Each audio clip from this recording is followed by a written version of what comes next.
Baik, Assalamualaikum warahmatullahi wabarakatuh. Selamat siang semuanya. Waalaikumsalam warahmatullahi Waalaikumsalam wabarakatuh. warahmatullahi Ya, Selamat Pak. siang, Pak. Ya, materi hari ini itu adalah materi yang menurut saya lumayan cukup penting ya. Hanya saja tidak masuk ke pembahasan UAS nanti. Jadi materi ini tidak masuk ke UAS nanti ya. Jadi ini sebagai informasi saja buat kalian.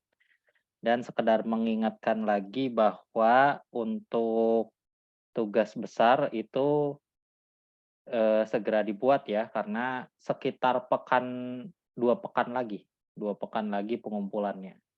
Karena itu tidak bisa instan ya mengerjakannya. Kalian perlu mengukur mengukur itu lumayan lama, udah mengukur baru diolah datanya, udah datanya diolah baru dideskripsikan melalui laporan. Jadi lumayan ya pekerjaannya. Jadi jangan dinanti-nanti, silahkan segera dimulai. Dan, sebagai pemberitahuan bahwa pekan depan itu adalah pekan terakhir perkuliahan ya. Jadi hari ini itu sebelum terakhir. Nah, pekan depan itu adalah terakhir perkuliahan. Nah, itu materinya tentang regresi linier dan walaupun hanya satu pekan ya, walaupun hanya satu pertemuan, tapi itu materinya masuk ke UAS nanti. Jadi jangan sampai pekan depan itu tidak ini ya, tidak hadir atau tidak paham gitu. Ya walaupun satu hari tapi itu masuk ke dalam UAS untuk materi terakhir pekan depan. Seperti itu. Nah, hari ini saya akan menjelaskan tentang metode sampling. Apa itu sampling? Nah, sebelum ke metode-metodenya harus tahu dulu ya, sampling itu apa sih? Nah, misalkan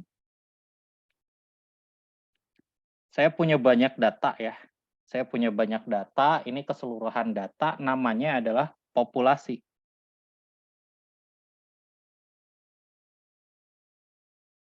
Nah, namanya adalah populasi nih, keseluruhan data. Nah, kalau misalnya kita ukur keseluruhan populasi, itu kan membutuhkan banyak waktu ya, banyak tenaga, seperti itu.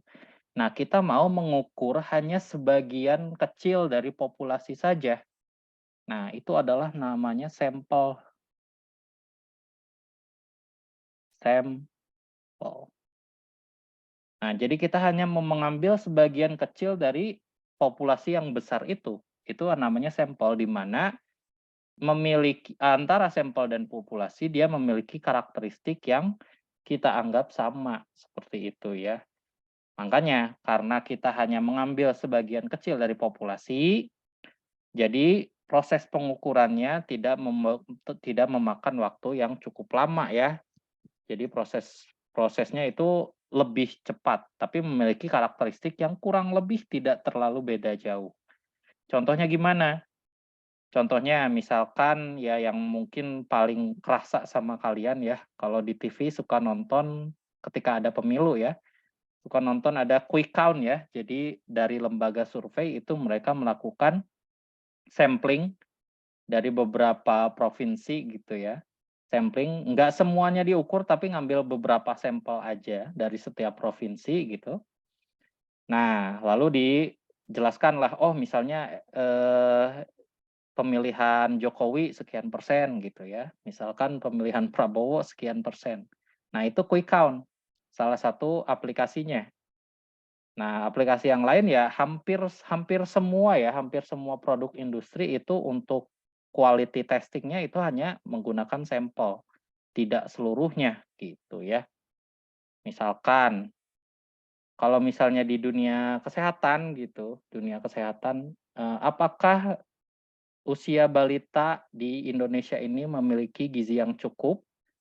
Nah, itu kan nggak semua data diambil ya, nggak semua balita yang ada di Indonesia diukur, nggak semua. Tapi kita hanya ngambil sampel beberapa saja. Lalu diambil kesimpulan dari data sampel tersebut. Itu ya. Nah, tapi ada aturan-aturannya nih. Ngambil sampel itu nggak sembarangan ya. Supaya memiliki karakteristik yang sama dengan populasi, teknik pengambilan sampel itu tidak boleh sembarangan. Seperti itu. Jadi sampel adalah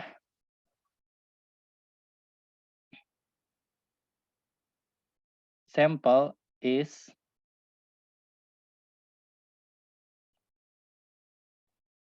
sebagian kecil dari populasi. Ini adalah sum of population data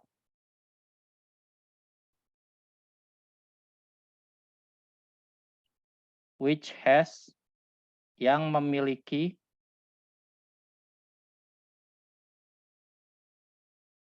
the same karakteristik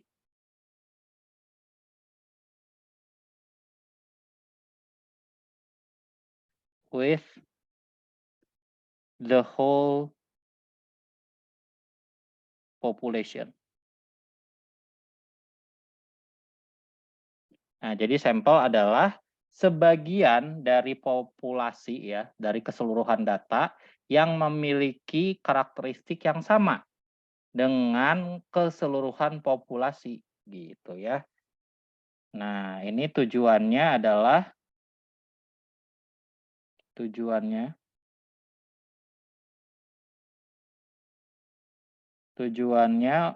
melakukan sampling itu adalah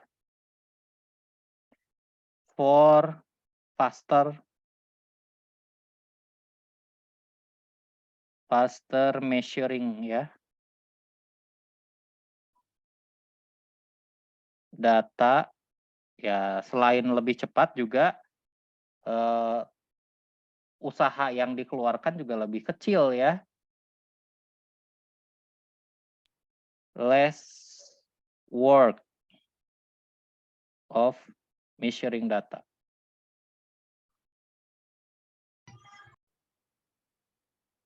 Nah, jadi ini intinya menjadi efisien ya. Measuring data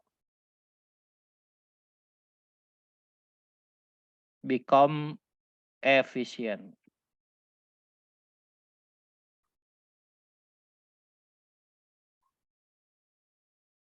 Seperti itu.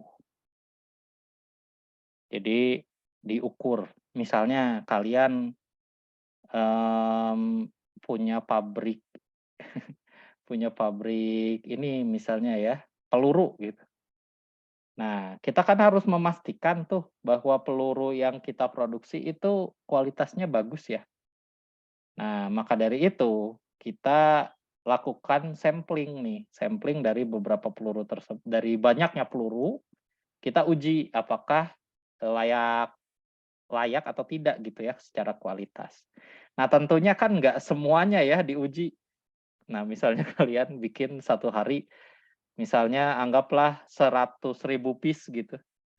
Nah, kalian mau memastikan apakah peluru tersebut bagus atau enggak, ya pasti nggak mungkin semuanya ya, nggak semungkin semuanya diuji. Oh ini bagus semua gitu. Ya terus yang mana yang dijual gitu kan, nggak masuk akal. Jadi harus ada teknik sampling, supaya secara ketika kita udah ngambil sampel nih, beberapa misalnya dari 100.000 gitu ya, anggaplah 100 misalnya 100 piece. Nah, itu bisa kita simpulkan, oh bahwa kualitasnya ini bagus atau masih ada yang perlu diperbaiki dari beberapa sampel tersebut ya. Jadi nggak mesti semuanya, seperti itu. Nah, ya contoh lain ya tadi ya, misalnya Indonesia tadi itu, for example, quick count.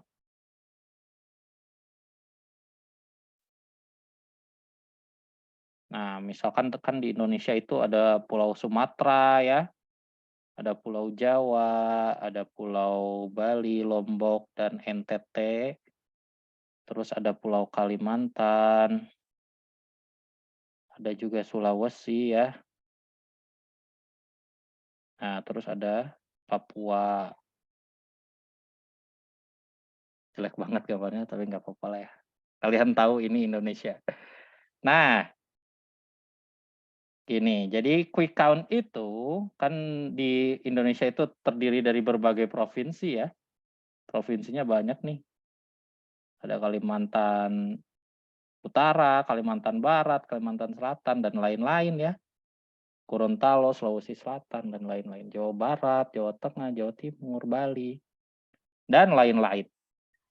Nah, tentunya dalam pengambilan data atau pengambilan sampel itu bisa dibagi berdasarkan provinsi atau kota gitu ya, kota atau kabupaten.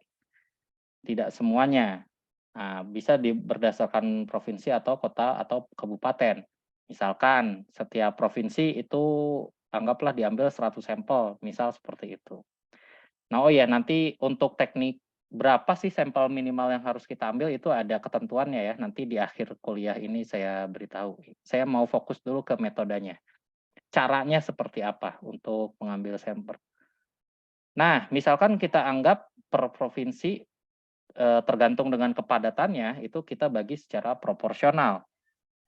Nah, tentunya itu harus semuanya ya, kita ngambil datanya itu harus dari semua provinsi yang ada gitu, harus dari semua provinsi yang ada agar semuanya terwakili gitu kan. Nah, setiap provinsi anggaplah let's say ya udah dibagi-bagi nih. Anggap Jawa Barat di sini. Jawa Barat sama Banten gitu ya. Anggap kita harus ngambil sampel anggaplah 100 gitu. 100 sampel. Nah, ini harus kita ambil secara acak atau random. Harus ya, wajib banget gitu. Nggak boleh nggak random. Kalau misalnya nggak random, berarti nanti data yang kita punya udah nggak valid lagi. Jadi sifat antara sampel dan populasi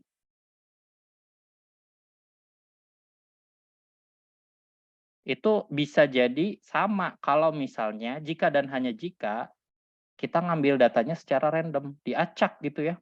Nggak boleh misalnya nih yang kenal-kenal doang sampelnya gitu. Ah, teman-teman gue aja nih semua 100, nggak boleh. Harus benar-benar acak 100 orang itu. 100 sampel itu ya. Nggak boleh orang-orang yang hanya kenal saja dan lain-lain gitu ya. Nah, mungkin kalau misalnya yang kenal aja kan istilahnya punya pemikiran yang hampir mirip ya. Misalnya wilayah Bandung kota gitu. Kan pemikirannya agak-agak mirip gitu ya. Nah, beda mungkin sama yang daerah pelosok. Kalau misalnya kamu ngambil sampelnya itu orang-orang yang di kotanya doang, karena pemikirannya sama, ya mungkin dia milih kecenderungannya calon presiden yang sama, misalnya seperti itu ya. Nah, jadi kalau misalnya nggak random, dia keselarasannya bakal terganggu gitu ya. Jadi udah nggak valid lagi kalau misalnya nggak random nih, antara sampel dan populasi, jadi nggak valid lagi pengukurannya gitu. Jadi udah wajib banget harus random pengambilan datanya. Seperti itu. Sampai sini jelas nggak? Jelas, Pak. Nah, randomly selected. Randomly selected.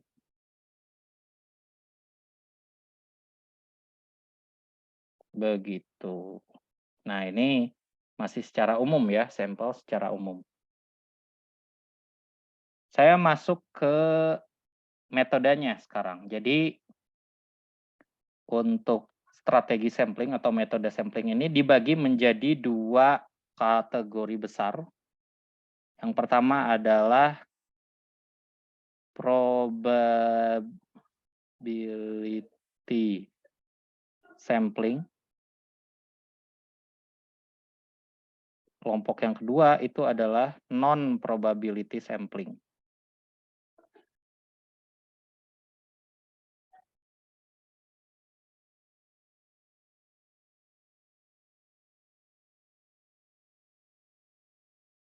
Nah, probability sampling dan non-probability sampling.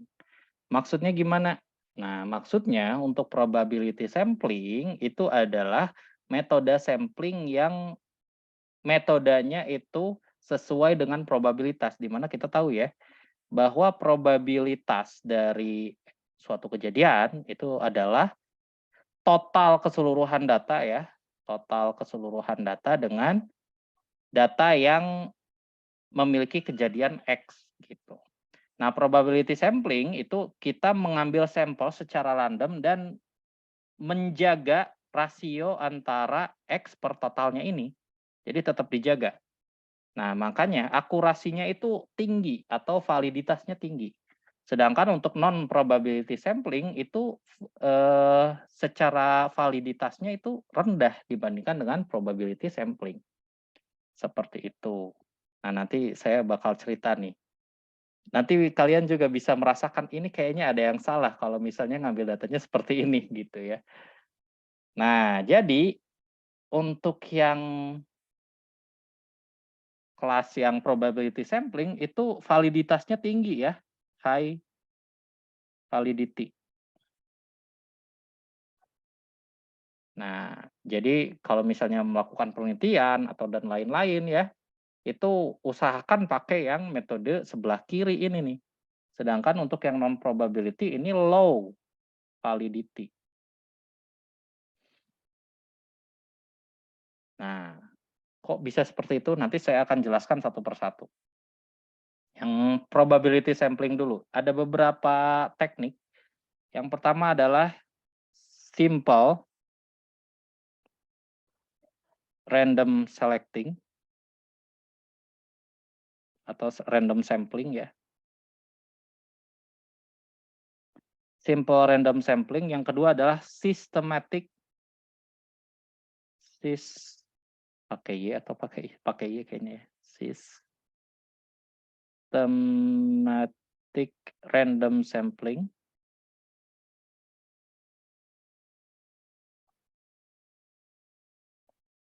Ada juga systematic, ada stratified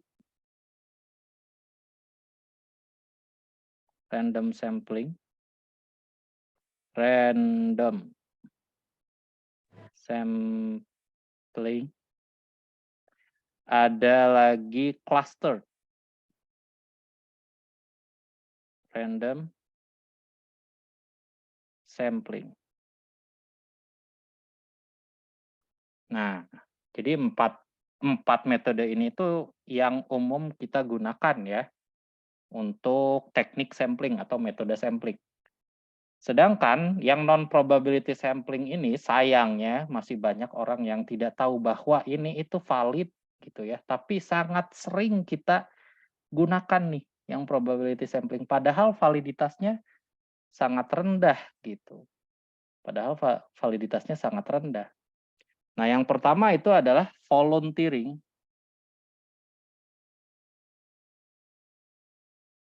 Volunteering sampling method atau sampling ya. Atau volunteer aja, nggak usah pakai ini. Volunteer sampling.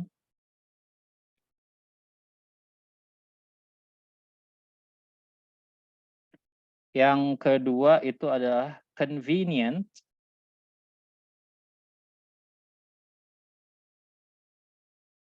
sampling.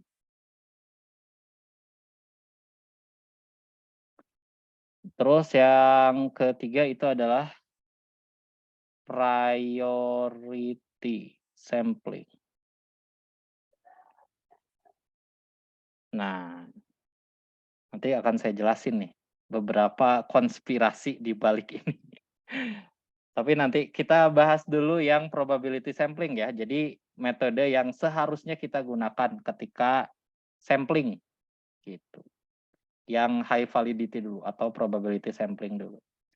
Yang pertama itu ada simple random sampling yang paling sederhana. Simple random sampling.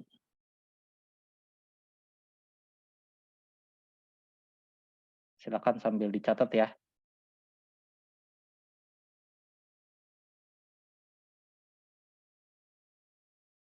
Nah, ini merupakan metode sampling yang paling umum digunakan ya.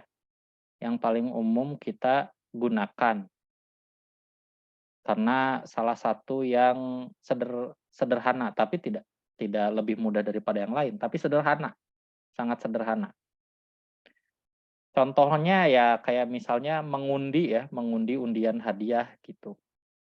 Nah, misalkan semua namanya dimasukkan ke dalam toples gitu kan. Terus kita ambil secara acak. Nah, itu adalah random sampling. Jadi benar-benar acak sederhana ya, ngambil datanya itu.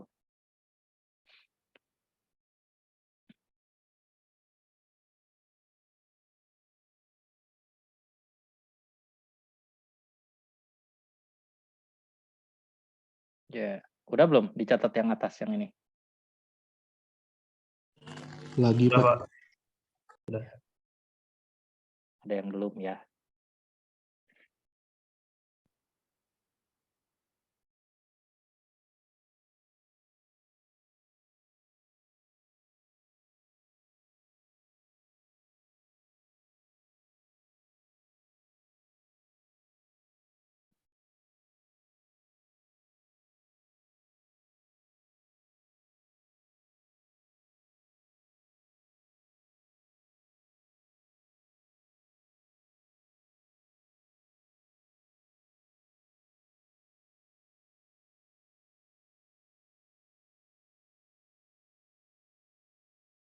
Oke, kita bahas yang pertama dulu ya, simple random sampling.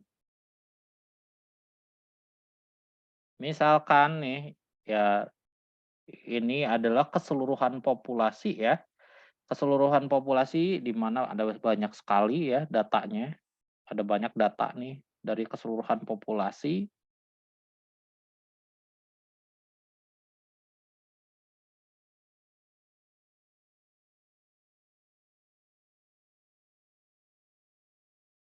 Nah, ada banyak sekali data ya dalam keseluruhan populasi, ini adalah population.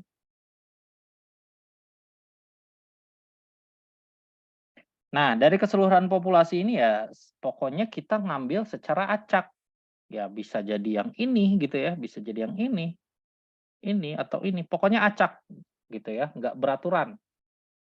Nah, simple random sampling ini adalah sampling method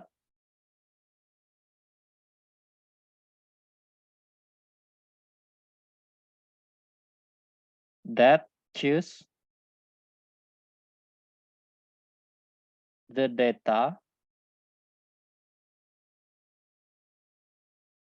simply random.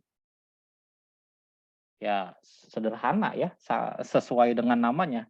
Dengan secara acak, acak sederhana. Bagaimana caranya? Ya, misalkan tadi cara yang buat hadiah ya. Misalnya box random generator. Box random generator. Misalnya setiap data tadi kan, setiap data kita masukkan ke dalam box gitu ya. Nah, misalkan nick kita misal satu kelas gitu ya, satu kelas atau NIM satu kelas mau dipilih sampling nih. Seberapa bagus sih IQ kelas misalnya kelas teknik mesin gitu ya. Jadi semua NIM-nya dimasukin ke dalam gitu.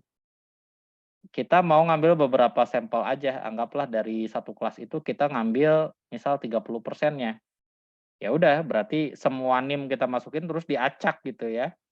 Terus ngambil satu-satu tuh. Semua NIM yang dipanggil berarti ikut ke dalam tes untuk pengukuran IQ misalnya seperti itu ya.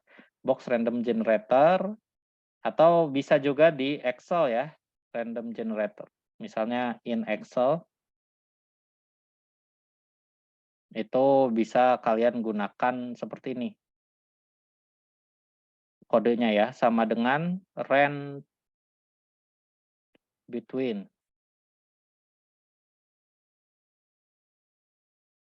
Nah, nanti kalian masukin angka minimal sama angka maksimalnya gitu. Ini contoh ya. Saya pindah dulu ke Excel nih.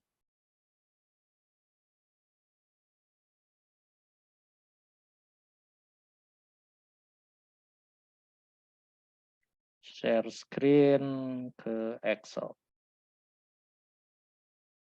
Nah, misalkan dari angka 1 sampai 100 kita mau generate 10 nomor gitu ya, misalnya ya. Dari angka 1 sampai 100 kita mau generate 10 nomor. Nah, ya udah tinggal sama dengan range between. Nah, range between bottom kita masukin nilai kecilnya itu ya, berarti nilai minimalnya 1 gitu kan. Lalu nilai maksimalnya 100 gitu. Nah, kan ini secara acak nih, dia milih nomor 59. Kalau misalnya mau sampai 10 ya tinggal tarik ke bawah. Nah, ini adalah nomor yang kita generate secara acak melalui Excel. Begitu ya. Ini salah satu caranya melalui Excel. Jelas? Jelas, Pak. Gitu. Jadi ini paling sederhana, tapi sebenarnya agak susah ya kalau dalam dunia aslinya gitu. Anggaplah misal kalian ya mau quick count gitu, mau quick count di suatu wilayah tertentu gitu kan, di Bandung misalnya. Nah, orangnya kan ada banyak tuh yang ikut pemilu ya. Nah, misalkan kalian generate random, ya dapatlah misalkan di Bandung harus ada 100 orang sampel. Kalian generate nih, dapat nick-nya. Nah, nyarinya kan susah tuh. Bisa jadi kalian kenal, bisa jadi nggak kenal gitu kan. Susah tuh nyarinya, ini orangnya di mana sih gitu kan. Orangnya di mana ini? Tapi ya itu harus dilakukan karena untuk menunjang ini ya, menunjang supaya karakter dari sampel dengan populasinya itu tetap sama gitu. Harus random, nggak boleh nggak. Begitu. Nah, ini adalah strategi yang paling sederhana ya, simple random sampling. Nah, ada strategi yang lain nih, ada strategi yang lain.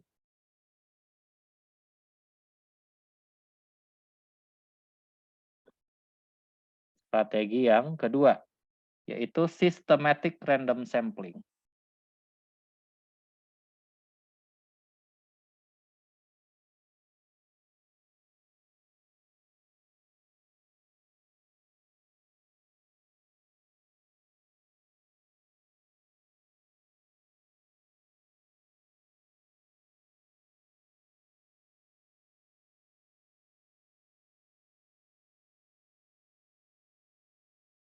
Nah, ini mengambil atau mengambil sampel, take the sample systematically by order. Nah, ini nih yang harus digarisbawahi. Jadi berurutan ya, sistematik secara berurutan. Maksudnya gimana? Nah, untuk yang random sampling sistematik ini, anggaplah misalnya datanya saya begini deh biar teratur. Ya, ini datanya. Set, set, set, set, set. Nah, misal seperti ini ya. Ini populasinya nih, populasi keseluruhan. Nah, kita misalnya anggaplah mau ngambil 30 atau sepertiga dari keseluruhan populasi gitu. Kalau sepertiga berarti kan ngambil eh, hanya sepertiganya atau 33% ya. Nah, teknik ngambilnya begini nih. Anggaplah si nomor pertama ini kita ambil gitu ya. Nah, terus skip dua kali, terus si nomor yang ini yang kita ambil. Terus skip lagi 2 kali. Nah, ini 2 kali skip ya, 2 skip. Terus skip lagi 2 kali, berarti ini yang diambil ya. Nah, terus skip lagi 2 kali, ini yang diambil, skip lagi 2 kali, ini yang diambil, skip lagi 2 kali, ini yang diambil, skip lagi 2 kali, ini yang diambil. Nah, ini adalah systematic random sampling ya. Jadi nge-skip-nya itu teratur gitu. Anggaplah misalkan berdasarkan NIM gitu ya. Ini NIM pertama gitu kan, NIM kedua, NIM ketiga, NIM keempat yang diambil, NIM kelima, NIM keenam, NIM ke-7 ini yang diambil, 8, 9, 10 ini diambil juga, 11, 12, 13 ini yang diambil, dan seterusnya gitu ya. Nah, jadi ordernya atau susunannya itu tuh tertata gitu dengan rapi. Gitu. Nah, ini juga termasuk yang probability sampling ya. Nah, ini kan mungkin secara nggak sadar kalian pernah melakukan ini kalau bagi-bagi kelompok. Misalkan ada harus dibagi nih, anggaplah satu kelas itu 8, jangan 8, misal 5 kelompok gitu ya. Ya udah ini kan daftar daftar nama kalian gitu. Pokoknya si yang nomor 1 ini kelompok 1, nomor 2 kelompok 2, nomor 3 kelompok 3, nomor 4 kelompok 4, nomor 5 kelompok 5. Nah, yang 6 ini balik lagi ke nomor 1 gitu. Jadi yang nomor 6 kelompok 1, nomor 7 kelompok 2, nomor 8 kelompok 3, dan seterusnya. Pernah mungkin ya kayak gitu ya? Pernah nggak? Pernah, Pak. Nah, itu adalah systematic random sampling. Jadi kalian ngambil anggota kelompok secara random, tapi berurutan atau sistematis berdasarkan urutan tertentu gitu ya. Itu adalah systematic random sampling. Nah, seperti itu.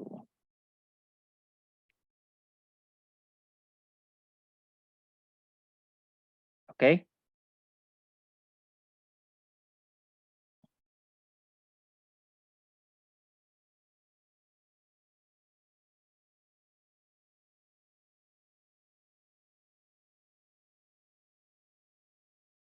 Nah, ini kesannya metodenya kan mungkin ada yang berpikir ini lebih mudah metodenya karena nggak perlu generate number yang random ya. Nggak perlu generate number yang random. Ya pokoknya berurutan aja begitu. Ya misalnya di suatu kota gitu kita mau quick count gitu, quick count pemilu. Quick count pemilu, ya kalian lihat aja daftar nama dari satu kota tersebut ya, dari nomor induk kependudukannya misalnya. Minta data dari Disdukcapil, terus ya kalian tinggal list aja, kalian butuhnya misalkan ya 1% lah dari keseluruhan data. Nah ya 1% berarti skip-nya itu 99 kali ya. Misal si nomor 1 kita pilih, terus yang si nomor 100 kita pilih lagi, si nomor 200 kita pilih lagi. Nah, seperti itu nanti dapat 1% dari keseluruhan data. Kalau misalnya simple random tadi akan kita harus generate dulu nomornya. Nah, itu kan mungkin butuh waktu ya, butuh waktu yang lebih lama generate nomornya.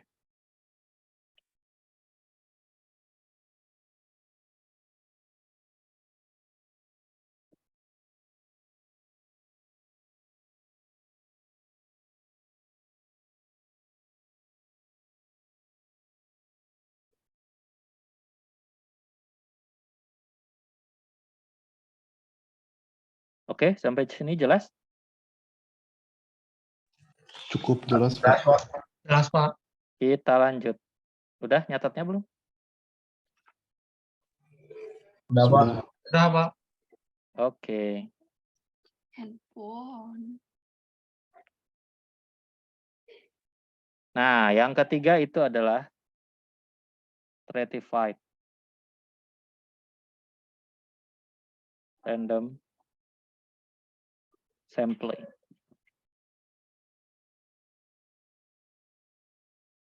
Nah, stratified ini juga mungkin dari seluruh metode yang ada, ini yang paling umum kita gunakan. Yang paling umum lembaga survei gunakan ya untuk pengambilan sampling. Seperti apa? Nah, sebenarnya saya udah sedikit ngasih tahu tadi waktu pembagian berdasarkan provinsi, pembagian berdasarkan kota. Itu adalah stratified random sampling. Maksudnya gimana sih, Pak? Nah, jadi stratified random sampling ini anggaplah yang sederhana ya kasusnya. Misalkan di suatu suatu institusi gitu ya. Di suatu institusi dia punya populasi seperti ini, di mana misal itu jumlah laki-laki sama perempuannya itu sama nih. Jumlah laki-laki misal yang hitam ini laki-lakinya ya. Jumlah laki-laki sama perempuannya sama gitu. Yang hitam laki-laki, yang ini perempuan nih, yang merah perempuan.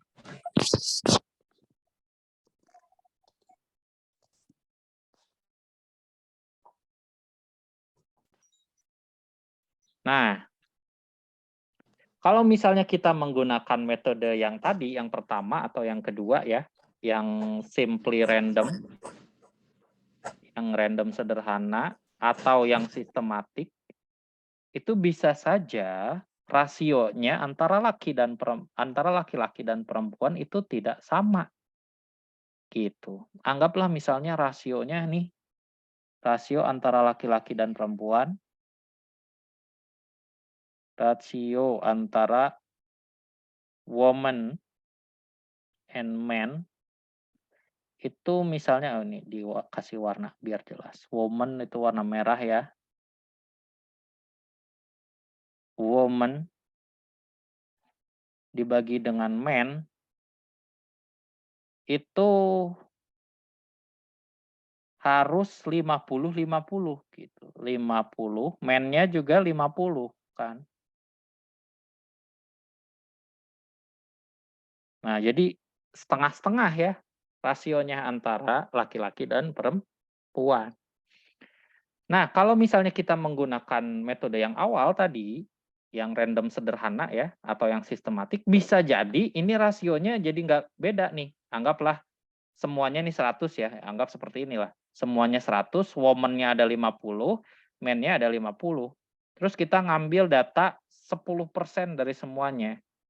Nah, kan pengennya tetap dijaga ya, kalau 10% berarti diambil sampel dari cewek 5, terus dari cowok juga 5 gitu kan.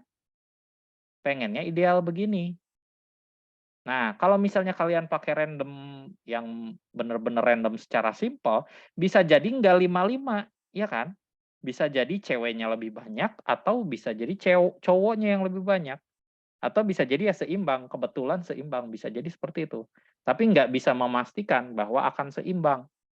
Bisa jadi woman-nya yang lebih banyak atau man-nya yang lebih banyak, ya nggak? Kalau pakai dua metode tadi. Iya, Pak. Nah, jadi kita upayakan rasionya itu tetap sama dengan cara jadi dikelompokkan dulu nih antara woman dan man gitu. Dikelompokkan, jadinya seperti ini.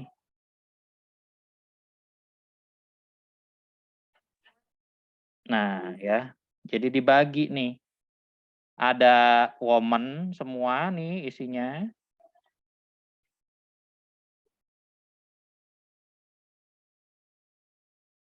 Ada yang men semua isinya gitu.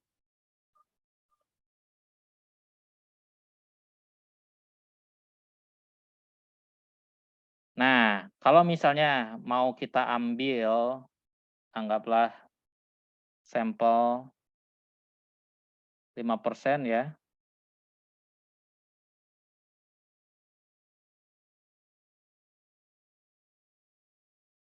Ya udah berarti di sini ambil take sampel 5% of woman, dan di sini juga take sampel 5% of men. Dan harus random. Ini juga sama ya, randomly.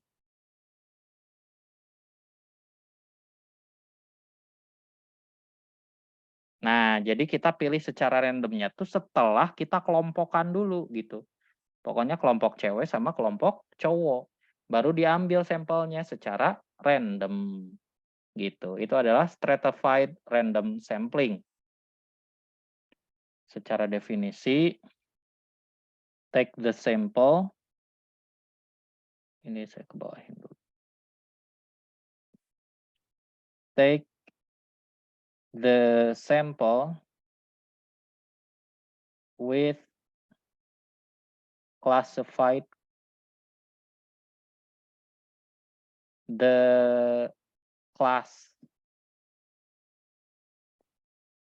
first. Jadi mengklasifikasi kelasnya dulu, then choose randomly for each class. Setelah itu baru dipilih secara random setiap kelasnya. Jadi ini kelebihan atau advantage ya. Kelebihannya itu adalah maintain atau menjaga the ratio of classes. Jadi menjaga rasio antar kelas. Nah, contohnya ini ada 2 kelas ya. Kelas woman dan kelas man. Jadi di-maintain nih rasionya. Tetap dijaga gitu ya. Ya pokoknya suara dari perempuan itu harus sesuai dengan suara laki-laki, nggak boleh timpang gitu ya. Karena jumlah perempuan ada 50, jumlah laki-laki 50. Kalau dipilih secara acak, ya pokoknya harus sama nih proporsinya. Proporsi antara perempuan sama laki-laki harus tetap sama gitu ya, nggak boleh jadi beda. Gitu. Paham nggak? Paham? Apa? Nah, kayak tadi Indonesia ya. Nah, kalau Indonesia itu misal anggaplah saya lembaga survei yang mau mengambil sampel pada setiap provinsi gitu ya. Nah, kita lihat nih setiap provinsi, atau ini biar nggak terlalu banyak, setiap pulau besar aja ya. Sumatera misalnya. Sumatera, ada Jawa, ada Kalimantan ya. Sulawesi,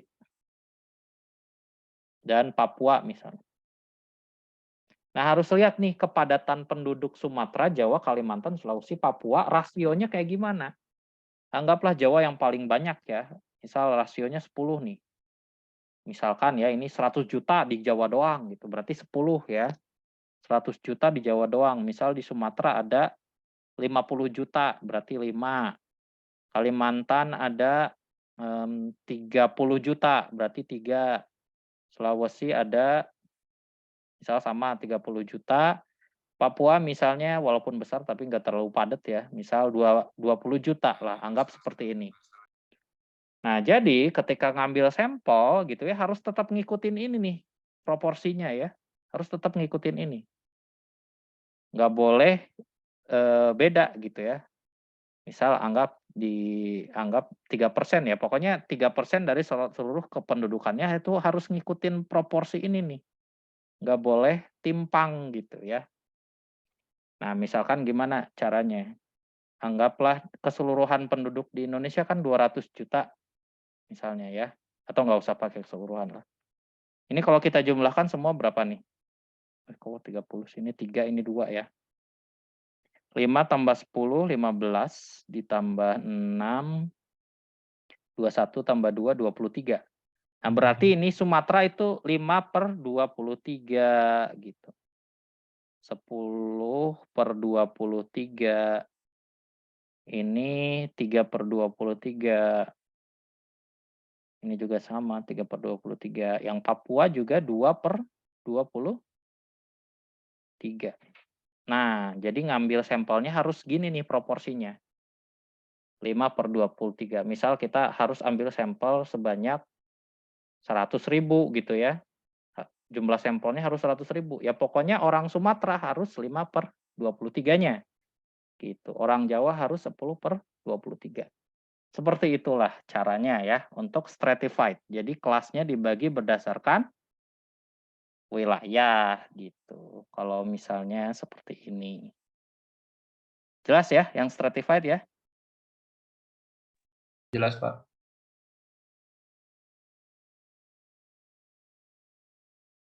Silahkan kalau ada yang mau nyatet ini sekalian saya absen ya.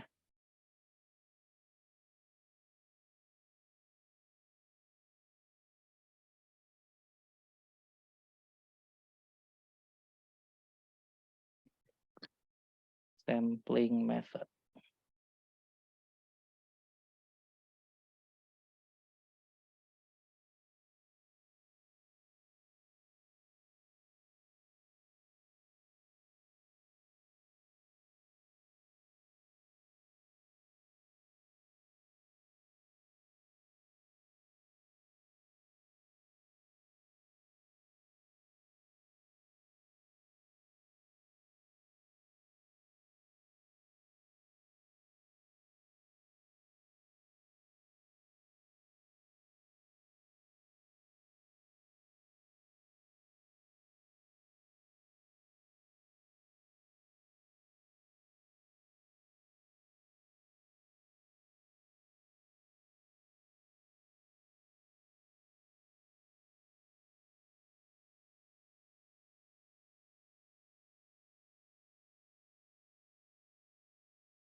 Agak lemot nih, bentar ya.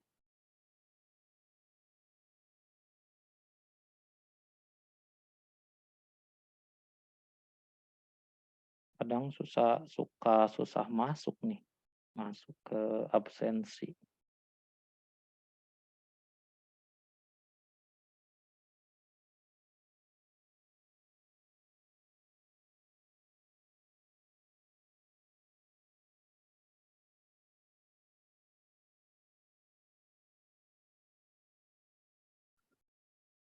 Oke. Ini saya acak aja ya absennya.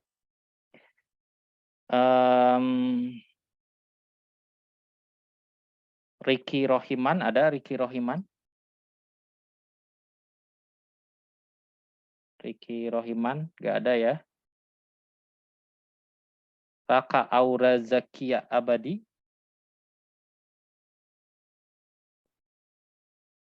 Raka juga nggak ada. Kalau Nurwan Juniawan ada nggak?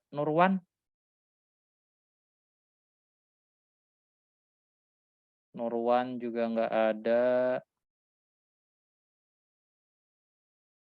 Kevin Ridho Bima Satriaji. Kevin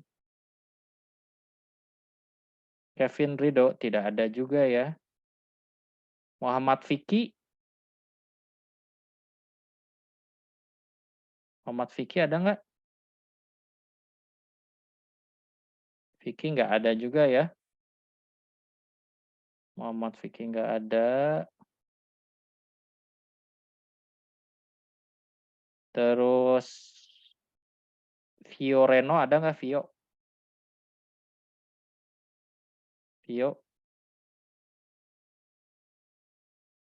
Ada, Halo, Pak. Vio. Ada ya. Ada. Fakhrullah. Hadir, Pak. Handi Muhammad Hidayat. Hadir, Pak. Yosua Paskah. Hadir, Pak. Terus Aidul Fikri. Cuti, Pak. Cuti, Pak. Iya. Ismantoro. Hadir, Pak. Muhammad Rifki Fauzan. Siap, hadir, Pak. Ini saya systematic random sampling. Aris Faisal. Hadir, Pak. Naomi Aprianti. Naomi. Ada nggak Naomi? Ada, Pak, ada. Maaf. Oke. Irfan Prayoga. Hadir, Pak. Mulia Handika Kusuma, Hadir, Pak. Muhammad Erlangga Dwi Saputra, Hadir, Pak. Yogi Adam, Hadir, Pak. Rizky Badrun Alaina, Hadir, Pak. Herman Suparlan, Hadir Pak, hadir. Muhammad Punjung Maulana, Punjung, Hadir, Pak. Rezan Fitrayana, Rezan Friyatna, Hadir, Pak. Fadel Zulfian, Fadel ada nggak Fadel?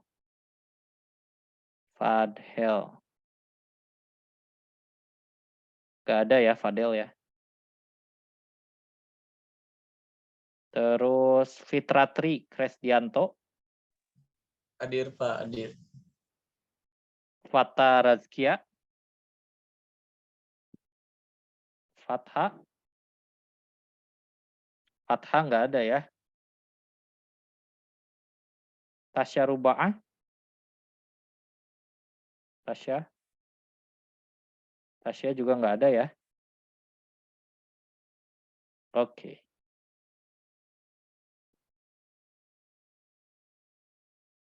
Next ya. Udah belum nyatetnya nih?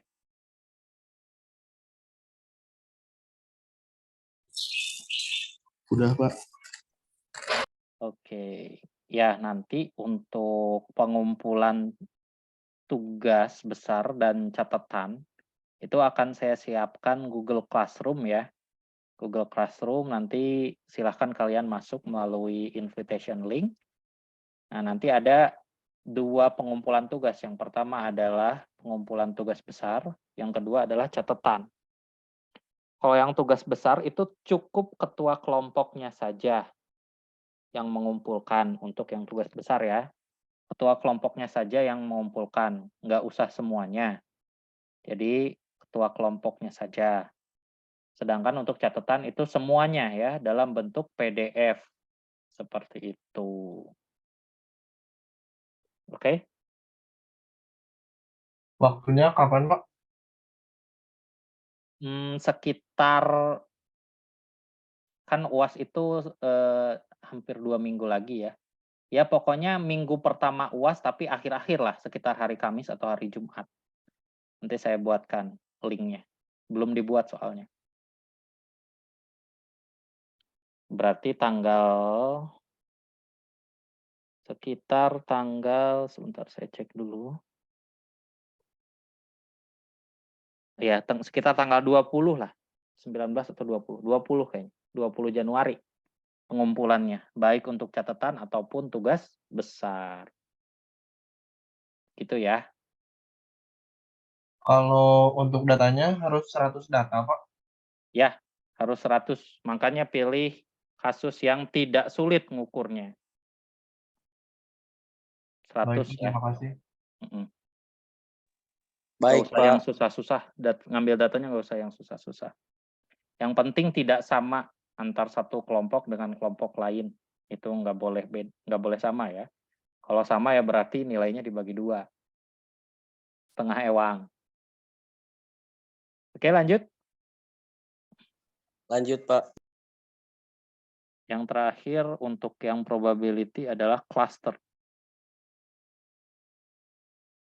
Random sampling.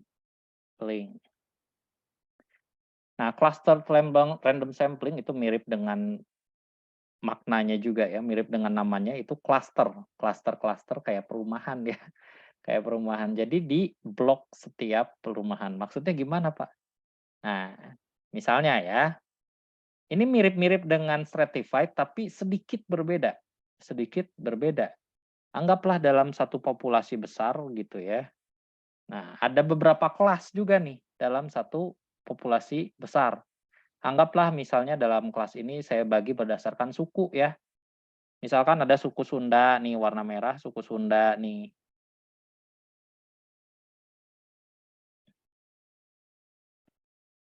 Terus suku yang terkenal ada suku apa lagi?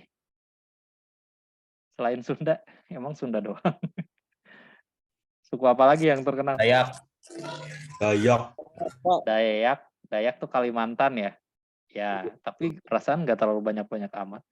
Yang terkenal banget Jawa, Pak. Jawa. Baduy. Jawa misalnya. Ini Jawa nih yang hijau nih. Ada suku Jawa, ada suku Sunda, terus misal ada suku Dayak tadi ya. Minang tuh, Minang banyak. Minangkabau, Sumatera. Suku Penan. Itu di mana suku Penan? Di mana suku Penan? Ada di YouTube, Pak. Oh, di YouTube. Kewarganegaraan YouTube. Ini Minang misalnya ya, Minangkabau biru. Ada banyak nih kan.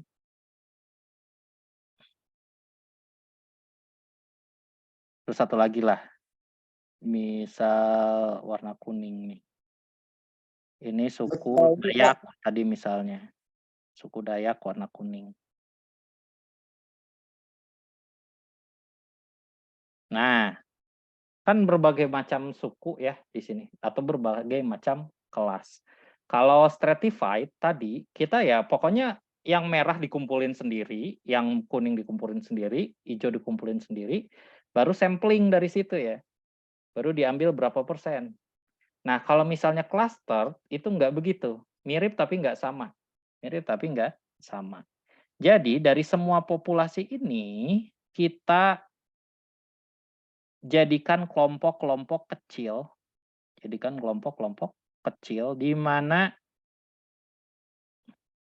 setiap kelompok kecil itu setiap sukunya ada. Nah, jadi kelompok-kelompok kecil begini ya. Nah, jadi di sini tuh ada suku Sundanya gitu.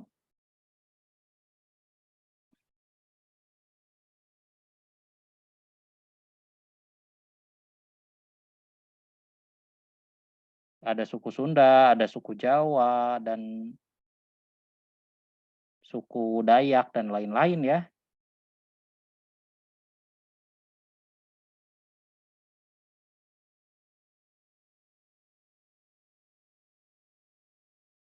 Jadi dibagi kelompok kecil-kecil, tapi setiap kelompoknya tuh ada semua gitu ya. Semua kelas ada.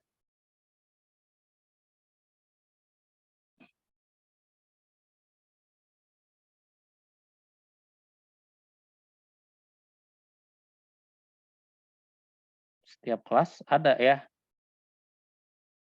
Terakhir kuning nih.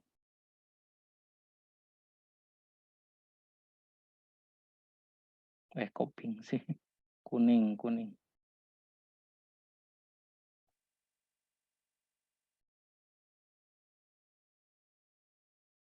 Nah, intinya begitulah ya. Jadi setiap kelas itu ada di setiap kelompok ini.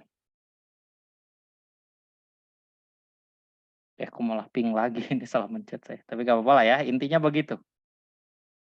Nah, jadi setiap subkelompok atau setiap cluster, each cluster.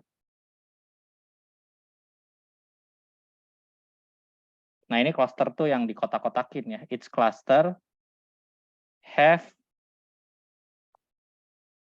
all of class data with the same ratio. Nah, anggaplah misal tadi ya ada suku Sunda, Minang, Dayak. Misalkan masing-masing itu sama gitu jumlahnya. Anggaplah misalnya 1:1:1:1 gitu. Nah, jadi setiap klaster juga harus dibuat sama rasionya 1:1:1:1 gitu. Nggak boleh beda. Sehingga setiap klaster masing-masingnya ini gitu ya, itu tuh memiliki karakteristik yang kurang lebih sama dengan populasi besarnya. Gitu. Nah, setelah itu kita hanya pilih beberapa klaster saja. Anggaplah misalnya kita mau milih klaster yang dipilih sebagai sampel ya 3 saja. Misalnya klaster ini, sama klaster ini. Gitu ya. Nah, setelah kita pilih klasternya, baru kita ukur secara keseluruhan gitu. Nah, jadi seperti itulah cluster random sampling. Jelas nggak? Beda ya sama yang tadi. Choose several cluster as sample. Begitu. Ini adalah cluster random sampling. Agak repot ya kalau ini ya, karena kita harus mengkelompokkan dulu nih beberapa cluster. Dan setiap cluster harus memiliki semua kelas, semua ini ya, semua suku gitu. Jadi setiap subkelompok ini harus ada semua suku gitu. Dan rasionya harus tetap dijaga setiap klasternya. Nah, itu yang bikin repot. Ya kalau misalnya udah beres baru tinggal pilih nih, mau tinggal ambil beberapa sampel dari setiap klasternya. Begitu. Ini emang agak jarang tapi ya ini salah satu metode yang valid ya. Jarang dipakai tapi ini tetap dibilang valid. Yang paling umum tuh yang stratified tadi, banyak sekali digunakan. Analisis sosial, kesehatan itu seringnya pakai stratified.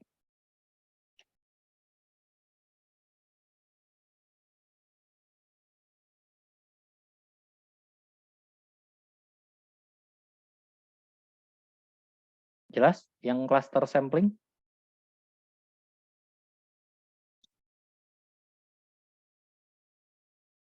Jelas, Halo? Pak. Oke. Nah, itu adalah 4 contoh metode pengambilan sampel yang valid ya. Contoh pengambilan sampel yang valid. Selanjutnya kita beranjak ke yang non-probability atau validitasnya rendah gitu. Tingkat validitasnya rendah.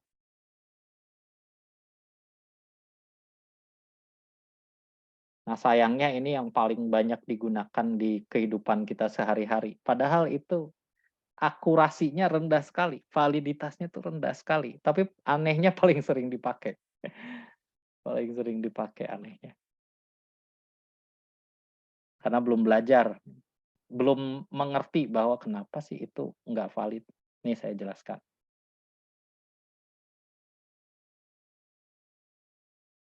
Next itu bagian non-probability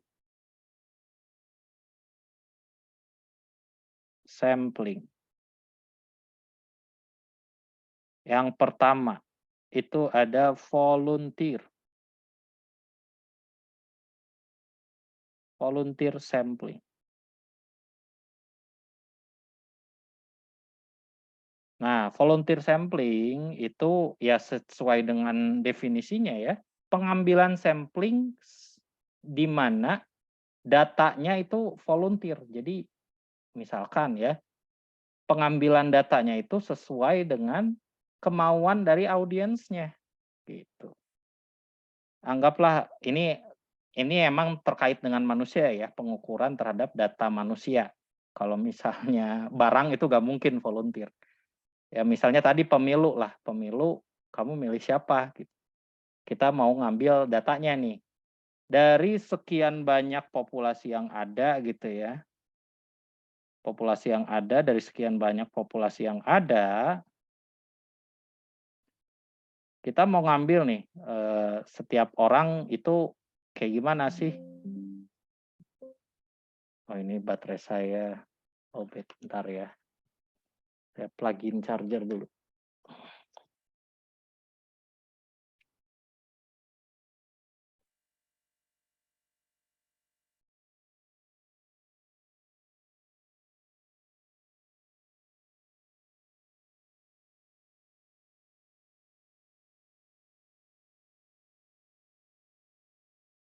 Nah, kita mau ngambil semua, ya kita mau ngambil beberapa sampel, tapi dengan cara volunteer. Nah, kenapa ini dikatakan suatu metode yang tidak valid? Karena misalkan ya, anggaplah satu orang di sini ya mau ngambil sampel gitu. Dia bilang, nih silahkan yang mau ini, saya butuh, anggaplah ini populasi semuanya ada, anggap populasinya semuanya ada 100, atau jangan 100, anggaplah ada 1 juta gitu ya. Ada 1 juta orang nih di dalam satu populasi ini. Nah, dia bilang nih, orang ini bilang, silahkan ya, saya mau analisis data nih, saya mau survei gitu ya. Saya mau ngambil sampel, anggaplah dia ngomong 100 sampel aja. Mau ngambil 100 sampel ya. Silahkan yang berminat isi Google Form gitu ya. Google Formnya silahkan diisi gitu yang minat. Kalian mau milih siapa nih, elektabilitas yang paling tingginya siapa menurut kalian gitu kan. Nah, dia ngambil 100 sampel. Nah, dari 1 juta orang, itu kan cepet-cepetan ya ngisi ke sini ya. Iya kan? Cepet-cepetan. Jadi siapa yang cepat pokoknya yang dia yang dapat. Berarti yang diambil itu hanya orang-orang yang antusias. Jadi only enthusiastic people who become sample. Nah, jadi hanya orang-orang yang antusias saja nih yang menjadi sampelnya. Orang-orang yang antusias saja. Jadi orang yang tidak antusias itu nggak kehitung gitu ya, nggak keukur. Anggaplah misalnya kalian mau quick count. Anggap misalnya Pulau Jawa, Pulau Sumatera, Kalimantan, dan lain-lain ya. Itu sama aja kalian ngambil orang-orang yang di kota-kota modern aja gitu ya. Kota-kota modern aja. Misalnya di pelosoknya nggak diambil datanya. Ya nggak? Karena itu adalah orang-orang yang antusias. Dekat dengan dekat dengan modernitas. Jadi akses terhadap informasinya jauh lebih tinggi ya dibandingkan orang-orang yang di pedesaan. Hanya orang-orang yang antusias saja yang bisa mengakses ini ya, volunteer sampling. Jadi tidak valid. Sementara kan ya kalau misalnya pemilihan kepala kepala desa atau presiden gitu ya. Nah, itu harus menyangkut seluruh populasi yang ada. Nah, jadinya sifat antara sampel dengan populasinya itu udah nggak valid lagi. Jadi sangat rendah ya, low validity. Kenapa low validity? Ya karena ini nih, alasannya ini nih. Hanya orang-orang yang antusias yang menjadi sampel. Jadi tidak merangkul semua hal gitu ya. Ya seperti yang kita tahu ya, pokoknya harusnya orang-orang yang antusias kita ukur, yang tidak antusias juga kita ukur secara proporsional. Seperti itu. Paham nggak? Paham, Pak. Nah, misal ya kayak contohnya di Instagram gitu ya. Kan suka nih survei-survei sederhana gitu. Nah, sebenarnya yang diukur itu adalah orang-orang yang pengen ngisi aja kan. Yang pengen ngisi kuesionernya gitu.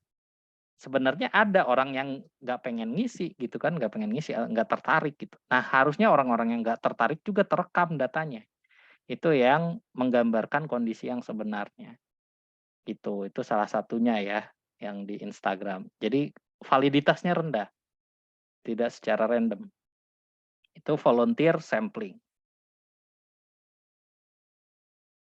Nah, jadi misalnya ini seringnya sih mahasiswa-mahasiswa kayak sosial gitu ya. Bagaimana dampak video game terhadap minat belajar misalnya gitu. Ya kan yang diukur ini ya, yang diukur itu orang, kalau mahasiswa sosial. Nah, seringnya pakai volunteer, padahal ini aduh salahnya fatal banget. Volunteer, jadi siapa sok silahkan yang mau ngisi, silahkan isi Google Docs, itu nggak boleh kayak gitu. Itu udah keabsahannya itu rendah sekali ya, kalau misalnya menggunakan volunteering sampling. Nah, yang kedua itu adalah, ini yang lebih, menurut saya ini dosanya lebih tinggi, ini yang kedua. Convenient sampling. Sesuai dengan namanya, convenient itu sinonimnya dengan comfortable ya, nyaman gitu, enakeun atau mager, zona nyaman gitu, mager, convenient itu, nyaman. Jadi udah posisi yang paling enak. Maksudnya gimana sih Pak? Nah anggaplah ya populasi ini besar sekali, populasi besar sekali. Nah,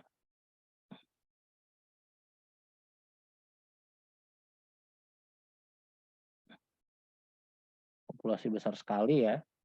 Nah, ada ada orang yang mau ngukur datanya gitu.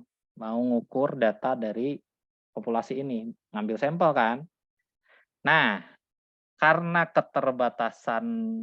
keterbatasan orang yang dia kenal gitu ya, terus juga males nih anaknya misalnya. Saya butuh dari seluruh populasi ini anggap kayak tadi ya, dia butuh 100 sampel nih dari seluruh populasi. Nah, tapi karena dia itu pengennya yang nyaman-nyaman aja ya, yang nggak susah gitu. Dia cuma ngambil orang-orang di sekitar dia aja gitu, yang dia kenal, yang kenal deket. Kamu, misalnya ya, dalam satu universitas gitu, kamu mau nganalisis bagaimana peran peran mahasiswa terhadap, ya misalnya ini ya, terhadap kemajuan negara, anggaplah begitu. Peran himpunan terhadap kemajuan negara.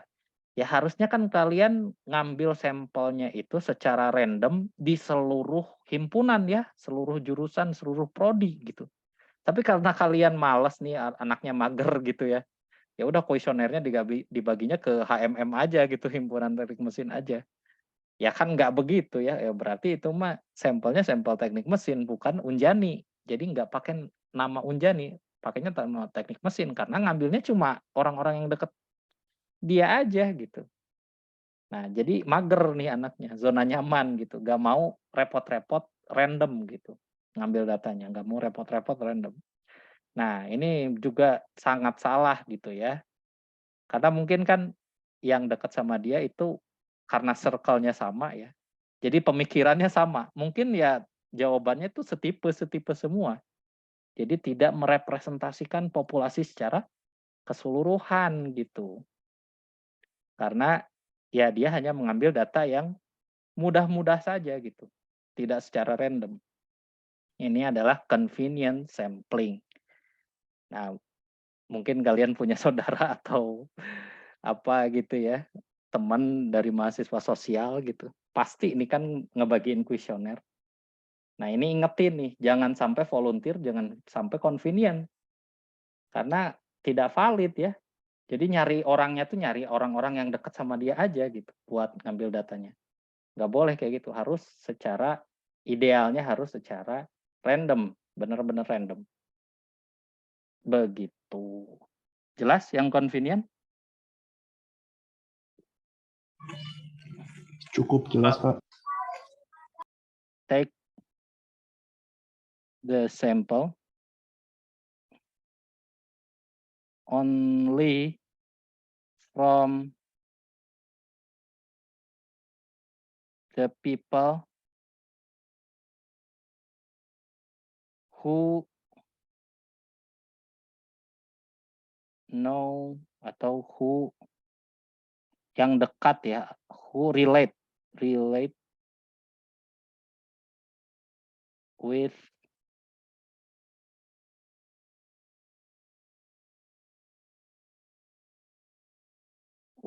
the ini orang yang melakukan pengukuran itu with the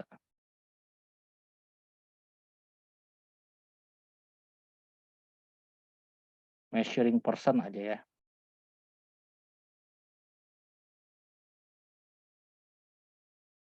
Atau surveyor kok saya surveyor yang related yang berhubungan dengan surveyor. Nah, surveyor. Jadi dia hanya mengambil sampel dari orang-orang yang berhubungan dengan surveyor. Harusnya kan random ya. Harusnya random, dia hanya ngambil orang-orang yang kenal aja gitu. Nah, ini tidak valid. Tidak valid. Jadi 100 sampel itu harus benar-benar dilakukan secara random. Seperti itu. Ini adalah convenient sampling. Oke. Nah, yang terakhir itu adalah priority. Priority sampling. Nah, priority sampling ini itu mirip dengan convenient, tapi sedikit berbeda. Dan ini agak jahat kalau misalnya pakai yang begini. Ini paling berdosa menurut saya. Jadi tingkat dosanya tuh paling tinggi. Kalau volunteer tingkat dosanya rendah, convenient itu lebih tinggi. Nah, ini yang priority sampling itu dosanya tinggi banget. Karena tujuannya memang untuk memanipulasi data. Kok bisa nih? Jadi misal ini seluruh populasi ya. Ini seluruh populasi. Anggaplah surveyornya mau ngambil sampel. Nah, surveyornya mengambil sampelnya itu sengaja pilih-pilih. Gitu namanya priority ya. Jadi diprioritaskan nih orang-orang yang tertentu yang pengen dia ukur. Anggaplah ya. Anggap misalnya ya tadi misalnya tentang presiden ya. Misal tentang presiden ada suatu lembaga survei tertentu yang mau survei elektabilitas dari calon presiden tertentu.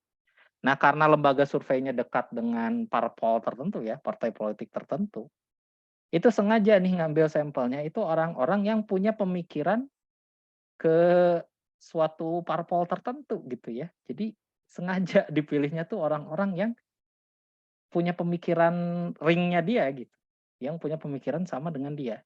Jadi dipilih, orang-orangnya tuh dipilih gitu ya. Dipilih nih. Misalnya ini orangnya kecenderungan dekat dengan suatu parpol tit gitu ya. Ini juga sama nih, kecenderungannya dia dekat nih, kecenderungannya dia pro gitu. Jadi ini sengaja untuk memanipulasi data gitu, supaya data yang tercantumnya nanti tuh sesuai dengan keinginan dia. Paham nggak? Halo? Paham, Pak. Sesuai dengan keinginan dia. Jadi sengaja untuk memanipulasi data gitu ya. Dipilih nih sampelnya tuh nggak secara random, bahkan dipilih. Ada kriterianya gitu ya sampelnya itu. Wah, ini harus pakai peci misalnya. Ada kriteria tertentunya untuk ngambil sampelnya. Ini totally wrong ya. Ini dosa banget kayak gini. Salah pakai banget lagi. Benar-benar dia sengaja ngambil sampel untuk menghasilkan data yang dia pengen gitu loh. Untuk menggiring opini publik nih biasanya begini tuh. Menggiring opini publik. Oh, ini nih elektabilitas parpol tertentu tinggi gitu ya. Jadi seolah-olah publik itu kan percaya ya. Oh, ini nih bagus nih si partai ini gitu ya. Ayo kita pilih itu juga. Ya namanya orang Indonesia kan cenderung labil ya. Maksudnya labil itu gampang digiring orang lain gitu. Ikut-ikutannya tuh tinggi. Pengen ikut-ikutannya tuh tinggi rakyat Indonesia tuh. Jadi pengaruh banget nih hasil survei itu. Nah, mungkin kalian juga pernah ngerasain ya masa-masa di mana pemilihan pemilihan presiden yang kemarin tuh, terutama yang ini nih, waktu pertama kali Jokowi kepilih, ini saya nggak enak nih ngobrolnya karena di-post di YouTube, tapi nggak apa-apa lah.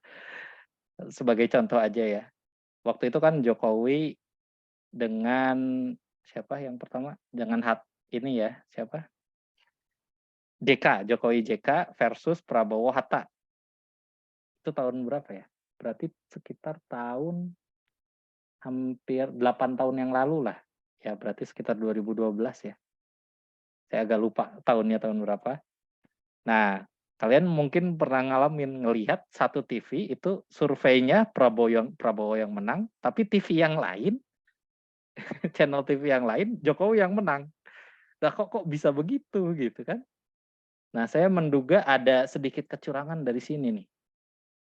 Jadi channel tertentu ngambil sampelnya itu ada yang sengaja ngambil yang dekat ke parpol tertentu supaya menggiring opini masyarakat gitu. Nah, jadi begitu ya, kalian udah tahu nih.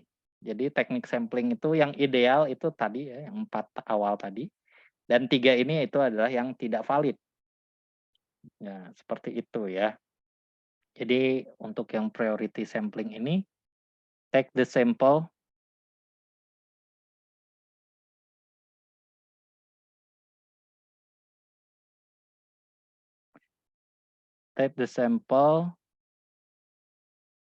itu by design ya.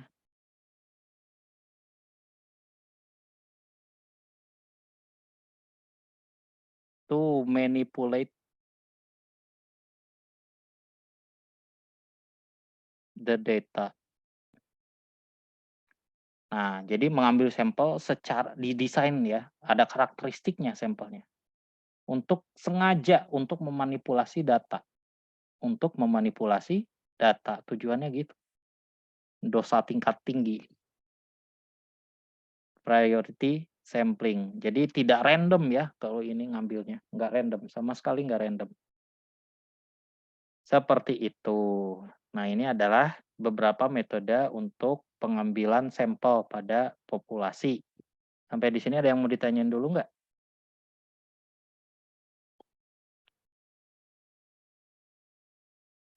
Nggak ada? Nah, terakhir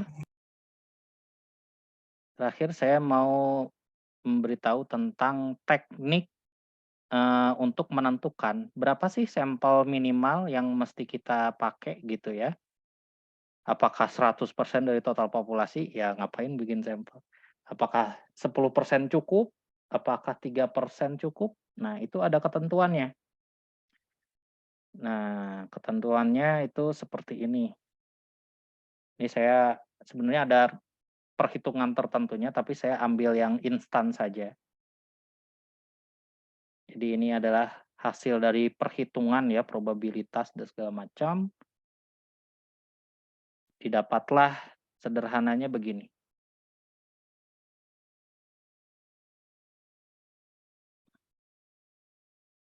Determine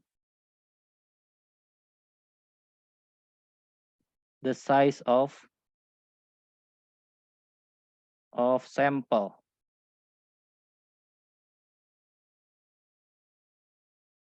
Kok yang ini?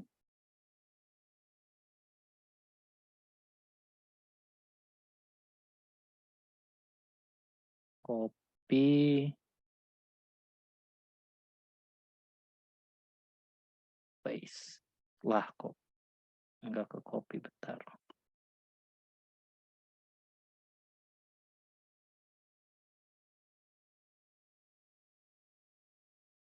Nah.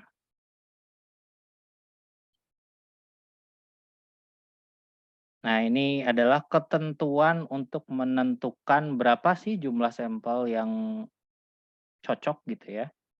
Yang cocok. Tapi sebelum kita menentukan jumlah sampelnya, harus mengetahui terlebih dahulu dua faktor utama ya untuk penentuan sampel.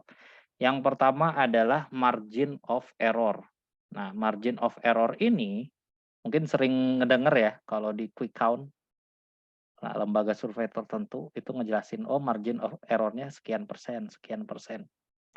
Nah, ini berdasarkan dari Gaussian distribution sebenarnya. Nah, anggaplah nilai yang tengah ini adalah nilai yang sebenarnya ya, true value. Nah, margin of error itu adalah seberapa besar penyimpangan yang mungkin terjadi ketika pengukuran data.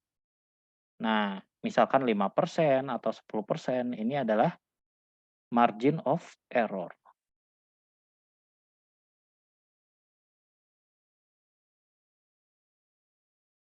Nah, seperti itu ya. Tentu kalau misalnya margin of error-nya semakin rendah, berarti semakin akurat ya. Tapi kalau semakin tinggi margin of error-nya, berarti semakin tidak akurat. Nah, ini adalah kemungkinan terjadinya kesalahan dalam analisa sampel kita. Misalkan 5%. 5% itu udah umum ya, margin of error yang 5% yang paling umum. Seperti itu. Ini adalah margin of error. Lalu yang kedua ada confidence level. Nah, confidence level ini adalah persentasi tingkat kebenaran keabsahan data ya. Nah, ini sederhananya bisa kita pilih yang 95% atau yang 99%. Ini ya berarti lebih akurat gitu ya. Lebih akurat dibandingkan yang 95%. Seperti itu. Jadi ada dua ya, ada margin of error.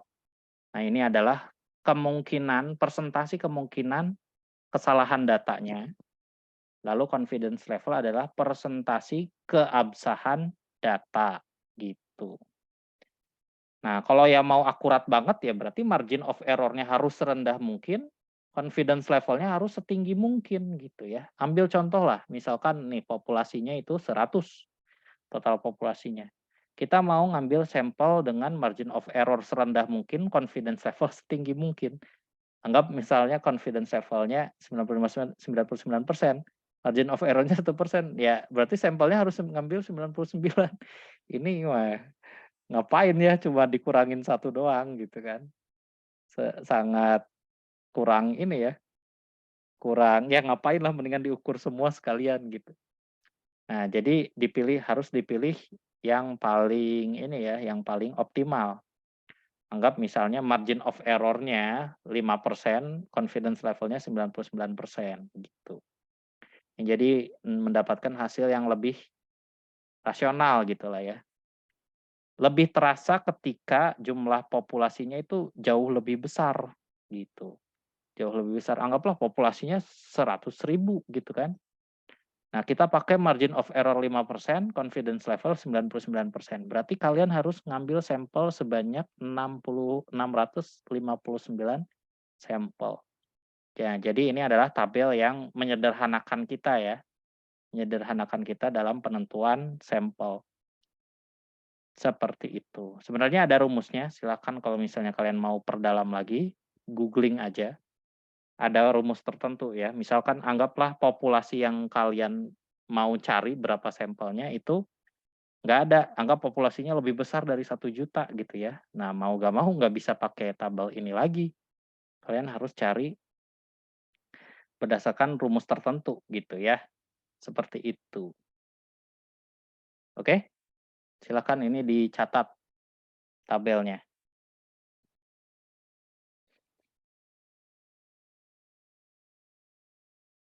Untuk materi sih sampai sini ya hari ini. Ada yang mau ditanyain? Sekalian sambil nyatet. Ini recordingnya mungkin saya akhiri aja ya. Pak, izinnya Pak, Oh iya, kalau mau nanya dulu silahkan. link Zoom kemarin udah dikirim Pak. Udah belum? Kenapa? Yang minggu lalu? Iya Pak. Belum saya kirim? Belum Pak. Oh belum?